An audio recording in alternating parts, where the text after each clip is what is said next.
My name's Yayne. I'm a singer, creative. I'm originally from Christchurch. It's my hometown, but I'm now based in Wellington.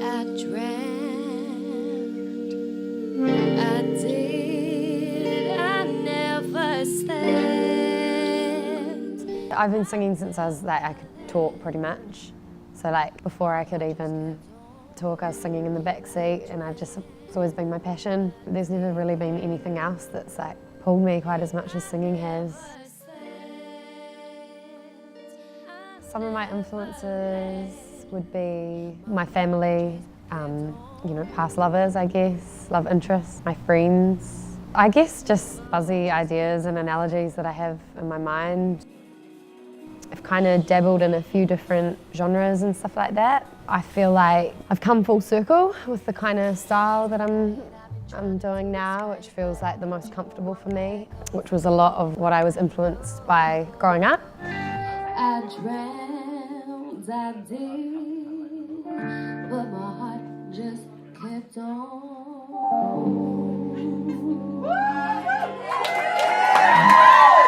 My style would be loosely kind of R&B, neo-soul. Yeah, I like to experiment though. It's just whatever really catches my inspiration in terms of the beat that I'm working on or the musicians I'm working with.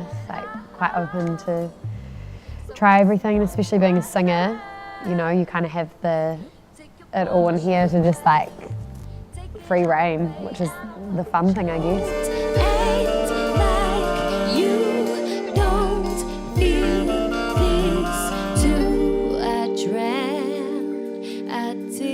The band kind of came together after I moved to Wellington, kind of shortly after.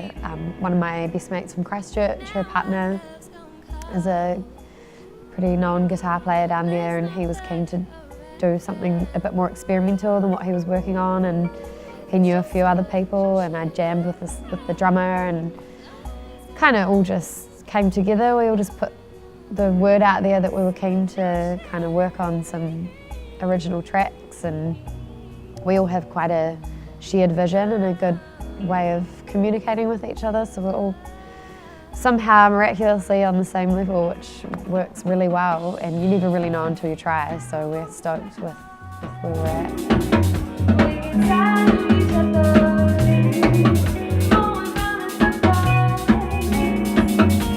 My latest release, which is my first solo piece of work, is Simple Pleasure, the EP. So I worked mostly with Dan Draftiki, Biharu produced the beat. I did a couple of little bits and pieces myself.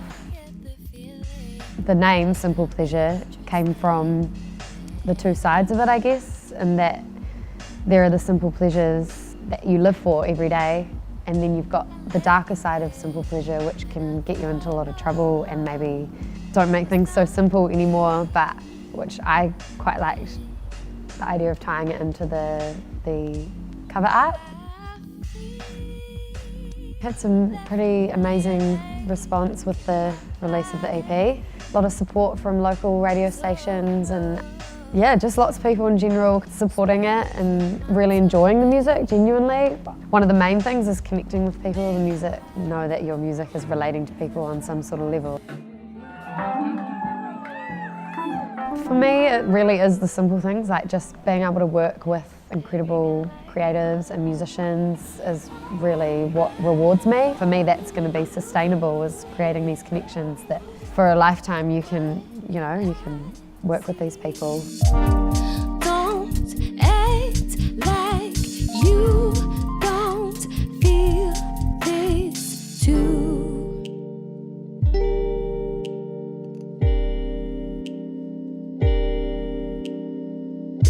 For the future, me and the band, we've got lined up a few gigs in Wellington, a couple of live session recordings we're going to do, hopefully create a bit of more of an online presence, working on more music, collaborations, and hopefully got a few things lined up in other cities, so hopefully spread our sound.